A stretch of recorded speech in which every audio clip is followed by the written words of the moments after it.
Et salut à toi les internets, je suis Denis Verloès du site écranmobile.fr et voici l'actualité pour ce 2 novembre.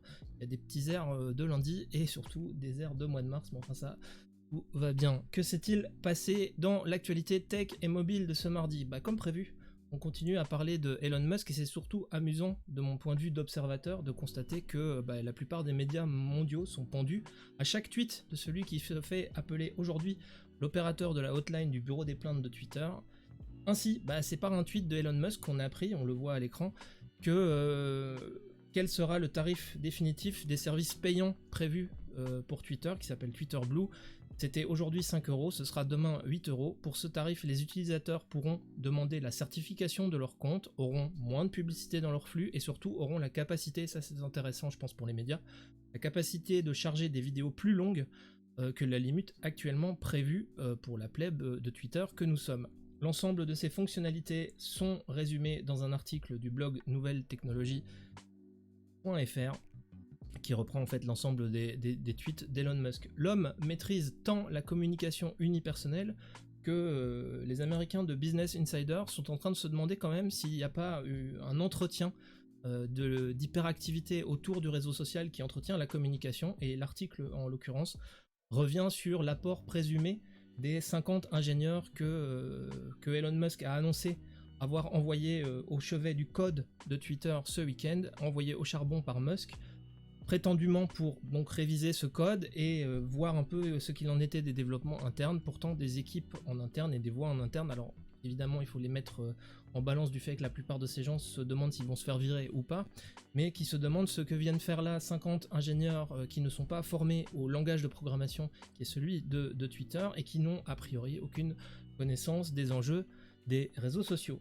CNN de son côté est allé chercher ce qu'il se passait pour Jack Dorsey. Alors Jack Dorsey, c'est le fantasque PDG, ex-PDG de Twitter, qui a investi ses 18 millions d'actions dans un fonds d'investissement, intégré à l'offre de rachat de Musk, ce qui fait en fait un milliard sur les 44 qu'a investi le magnat Elon Musk. Il devient de fait le seul, sinon un des seuls, investisseur qui conserve quelques liens avec la vista historique du réseau social. Toujours par tweet interposé, on apprend, et ça a été relayé par le Washington Post, que le patron de Twitter n'a pas l'intention de revalider immédiatement le compte de Donald Trump avant que le comité d'analyse des critères de bannissement qu'il a annoncé mettre en place ne se prononce sur des règles claires quant au bannissement et au retour éventuel. Elon Musk a précisé que rien en tout cas ne devrait apparaître en la matière avant les midterms aux États-Unis, ce qui clôt le débat en tout cas à court terme. Un peu plus passé inaperçu, parce que non tweeté par le manager en chef, est l'annonce de la fin des partenariats médias que entretenait Twitter Blue avec les médias traditionnels, qui en fait en gros permettaient aux abonnés Twitter Blue, qui payaient 5 € à l'époque, d'accéder à une série de contenus médias sans publicité et sans paywall. Ça c'est un mail qu'il a envoyé aux médias et qui signale la fin de ce partenariat. Du coup on se demande si des gens qui s'étaient abonnés à Twitter Blue notamment pour cette fonctionnalité vont continuer à payer les 8 € pour la certification patin couffin. Cette effervescence et le passage au modèle payant nous rappelle surtout en fait que le réseau social Twitter est en train d'essayer un nouveau modèle économique dans lequel ce sont les créateurs, ou en tout cas les utilisateurs, qui vont payer pour l'usage du réseau social. Ce qui est innovant, un sacré pari néanmoins, et qui va un peu à l'encontre de ce que fait actuellement Meta. Meta qui a communiqué hier notamment sur l'économie des créateurs de contenu et la manière pour une marque de s'associer à la plus-value apportée par les créateurs de contenu, qui sont souvent des gens passionnés, des blogueurs, enfin en tout cas des gens spécialistes d'un domaine et qui font vivre en gros cette création. Le rapport est assez gourmand, assez riche et fait avec des universitaires spécialistes de la question. Il est totalement en anglais mais assez intéressant sur en gros les leviers qui peuvent permettre à une marque d'interférer avec ses créateurs de contenu. Et ça, pour moi, ça m'a fait écho à un article que j'ai lu dans DigiD qui pose la question de ce qu'on appelle l'authenticité, qui est un des grands dadas des marketeurs actuellement. Sur les réseaux sociaux, il faut que les marques soient le plus authentiques possible, qu'elles apportent de la véracité sur des réseaux sociaux comme TikTok, etc., qui sont ceux du vrai et du montage rapide d'utilisateurs kidam. Et DigiDay pose la question pour une marque qui serait par exemple une marque de luxe, de la possibilité d'adresser avec authenticité des produits qui sont ceux des produits dédiés au luxe par exemple, ou qui véhiculent une image de marque qui justement donne une impression de différence, de niche, etc. Et c'est un article assez intéressant de DigiDay sur la question. On va terminer avec quelques informations en vrac, notamment un outil que nous rapporte Business Insider de Facebook, qui a été assez peu médiatisé par la marque, qui permet aux gens qui n'ont jamais donné leurs données personnelles à Facebook de vérifier si elles sont présentes sur le réseau social et de les retirer. Alors évidemment c'est un outil sur lequel Facebook ne communique pas beaucoup, mais c'est vrai que quand on a des contacts dans son carnet d'adresses et que Facebook demande si on veut les charger sur la plateforme pour pouvoir les contacter plus rapidement, peut-être que notre numéro de téléphone qui est dans le carnet d'adresse de quelqu'un d'autre est remonté comme ça. Et il existe un outil qui permet à l'utilisateur d'aller vérifier ce que Facebook connaît de lui et de supprimer ces données. Assez intéressant. On continue sur Facebook et WhatsApp.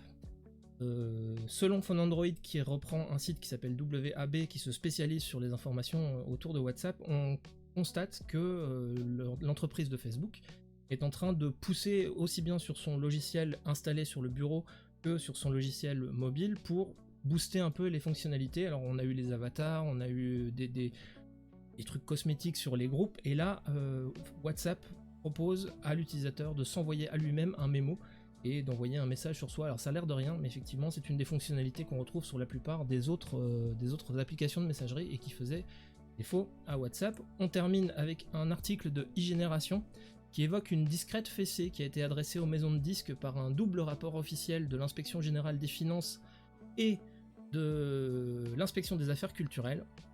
Les deux rapports pointent d'un côté la volonté par les maisons de disques d'élargir la redevance copie privée aux services de streaming écoutés en mode non connecté sur un mobile. C'est une des options qui est proposée notamment par Deezer et Spotify quand on est hors réseau, la possibilité d'écouter quand même sa musique. Et les maisons de disques avaient des volontés à faire payer cet usage.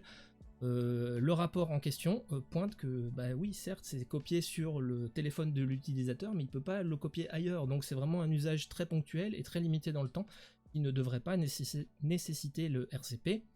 Et le deuxième rapport, lui, montre que la plupart des analyses de fonctionnement et d'usage ont été en fait apportées aux autorités par les maisons de disques elles-mêmes. C'est un cas de juge et partie que pointe l'administration française et qui essaye de faire revenir tout ce volet de questionnement, de sondage, etc. vers l'ARCEP, ou en tout cas la nouvelle autorité de régulation.